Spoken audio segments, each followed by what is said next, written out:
नमस्कार, मैं हूं देवांजलि मोइत्रा। अमेरिकी ड्रोन हमले में ईरान के जनरल कासिम सुलेमानी की मौत के बाद पूरा ईरान बदले की आग में जलने लगा था। ईरान ने तो ये तक ऐलान कर दिया था कि जब तक वो अमेरिका से बदला नहीं लेगा तब तक शांत नहीं बैठेगा, जिसके अगले ही दिन ईरान ने बगदाद में अमेरिकी दूतावास पर हमला कर दिया और फिर 3 अमेरिकी सेना बेस को निशाना बनाकर दर्जनों मिसाइलें भी दाग दी। इधर अमेरिका के तेवर भी कम नहीं थे। ट्रंप ने चेतावनी दी थी कि अगर उनके नागरिकों को निशाना बनाया तो अच्छा नहीं होगा, जिसके बाद पूरी दुनिया तीसरे विश्व युद्ध की आहट से बेचैन हो उठी थी। लेकिन बुधवार की शाम ट्रंप ने शांति संदेश देकर इस खतरे को तो टाल दिया, लेकिन सवाल उठता है कि क्या ईरान शांत बैठेगा? क्योंकि ट्रंप ने जब ईरान पर पलटवार की जगह प्रतिबंध लगाने की बात कही तो ठीक उसके कुछ घंटों बाद ही ईरान ने फिर कड़े तेवर दिखाए और अमेरिकी दूतावास पर 2 रॉकेट दाग दिए। खबरों की माने तो ये दोनों रॉकेट दूतावास के ग्रीन जोन में गिरे। ट्रंप के बयान के बाद भी ईरान ने एक रहस्यमयी चुप्पी साधी हुई। दरअसल जब ईरान में जनरल सुलेमानी की मौत की खबर आई थी, उसके बाद यहाँ के सर्वोच्च नेता अयातुल्ला अल खामनेई ने अमेरिका के सैनिकों पर मिसाइल हमले को अमेरिका के मुंह पर तमाचा बताया था। ईरान ने दावा किया कि उसके हमले में अमेरिका के 80 सैनिक मारे गए, लेकिन अमेरिका ने उनके दावे को खारिज कर दिया। जानकारों की माने तो ईरान ने जानबूझकर ऐसे इलाकों को निशाना बनाया जिससे जान माल का नुकसान ना हो और यह हमला एक चेतावनी के तौर पर ही लिया जाए। कहा तो यह भी जा रहा है कि ईरान ने हमले से पहले इराक को इस बारे में बता दिया था, जिसके बाद इराक ने इसकी जानकारी अमेरिका को दी और अमेरिका ने वक्त रहते जरूरी कदम उठा लिए। माना जा रहा है कि ईरान भी अमेरिका से युद्ध के पक्ष में नहीं है। ट्रंप के बयान पर ईरान की चुप्पी को इसी नजरिए से देखा जा सकता है। दरअसल अमेरिकी सैन्य बेस को निशाना बनाने के बाद जब ट्रंप ने देश के नाम संदेश दिया तो पहले लगा कि वो अब युद्ध का ऐलान कर देंगे, लेकिन ट्रंप सामने आए तो उनका रुख काफी नरम था। उन्होंने कहा कि ईरान के हमले में किसी अमेरिकी की जान नहीं गई है और हमें इस बात का सुकून है कि अर्ली वार्निंग सिस्टम ठीक से काम कर रहे हैं। हम ईरान को जवाब देने के लिए दूसरे विकल्प यानी आर्थिक प्रतिबंध लगाकर दंडित करेंगे। ट्रंप ने यह भी कहा कि जब तक वो हैं, ईरान को परमाणु शक्ति नहीं बनने देंगे। आइए आपको राष्ट्रपति ट्रंप का राष्ट्र के नाम शांति संदेश सुनाते हैं।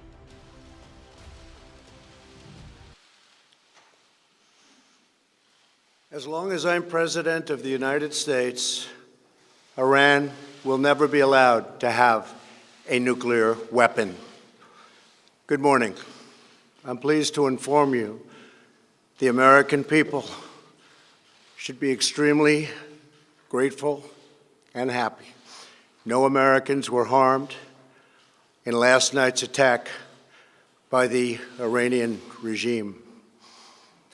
We suffered no casualties. All of our soldiers are safe, and only minimal damage was sustained at our military bases. Our great American forces are prepared for anything. Iran appears to be standing down, which is a good thing for all parties concerned and a very good thing for the world. No American or Iraqi lives were lost because of the precautions taken, the dispersal of forces, and an early warning system that worked very well. I salute the incredible skill and courage of America's men and women in uniform. For far too long, all the way back to 1979 to be exact, nations have tolerated Iran's destructive and destabilizing behavior in the Middle East and beyond. Those days are over. Iran has been the leading sponsor of terrorism, and their pursuit of nuclear weapons threatens the civilized world. We will never let that happen. Last week, we took decisive action to stop a ruthless terrorist from threatening American lives. At my direction, the United States military eliminated the world's top terrorist, Qasem Soleimani. As the head of the Quds Force, Soleimani was personally responsible for some of the absolutely worst atrocities. He trained terrorist armies, including Hezbollah, launching terrorist strikes against civilian targets. He fueled bloody civil wars all across the region. He viciously wounded and murdered thousands of U.S. troops, including the planting of roadside bombs that maim and dismember their victims. Soleimani directed the recent attacks on U.S. personnel in Iraq that badly wounded 4 service members and killed 1 American, and he orchestrated the violent assault on the U.S. Embassy in Baghdad. In recent days, he was planning new attacks on American targets, but we stopped him. Soleimani's hands were drenched in both American and Iranian blood. He should have been terminated long ago. By removing Soleimani, we have sent a powerful message to terrorists.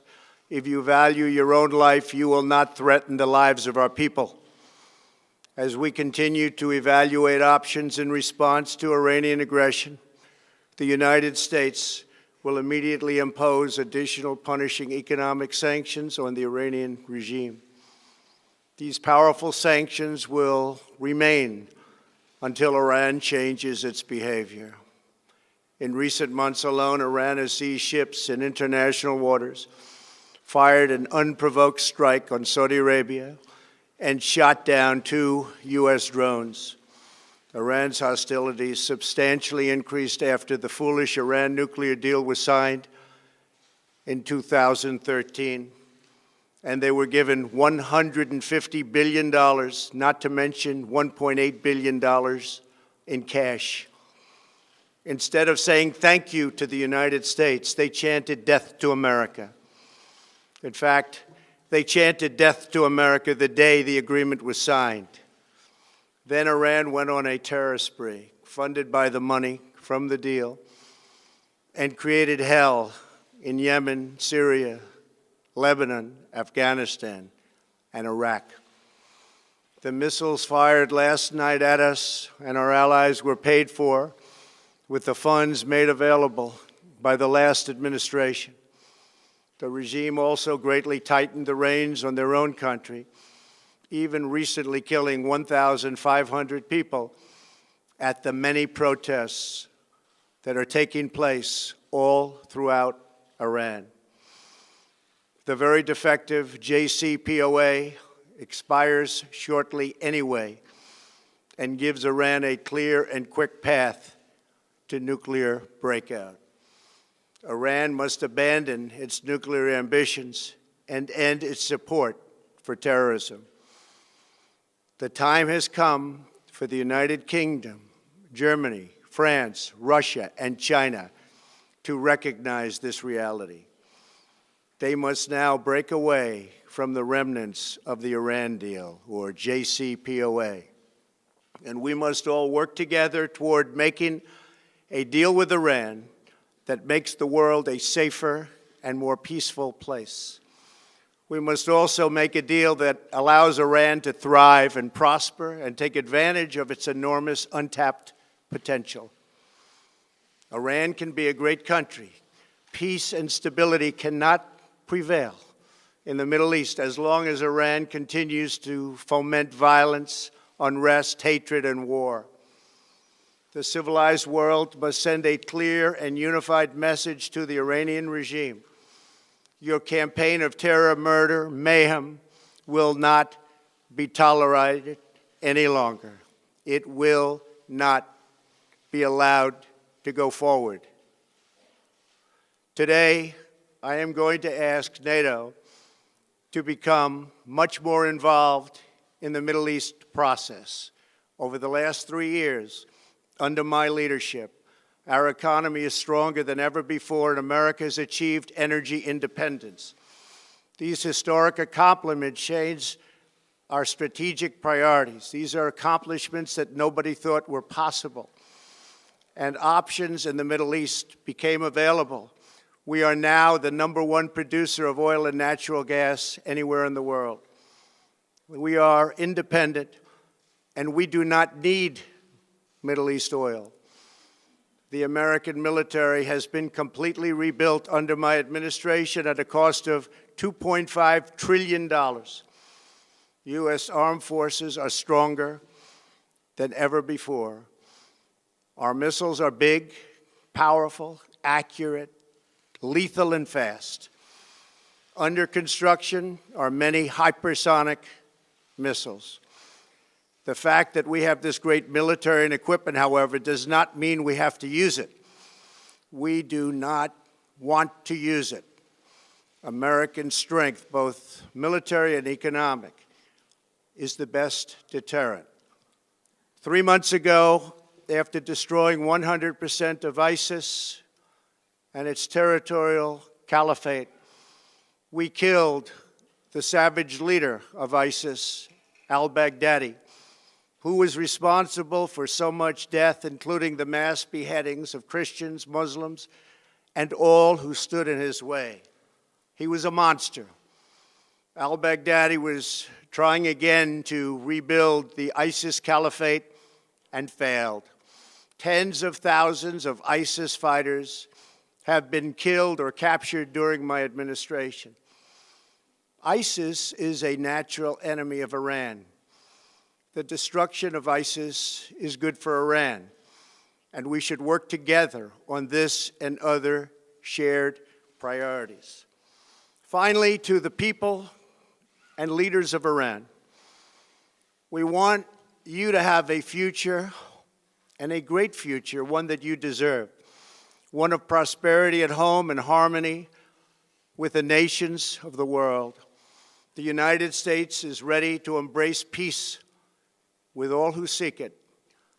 I want to thank you, and God bless America. Thank you very much. Thank you. Thank you. Mr. President, have it all be well.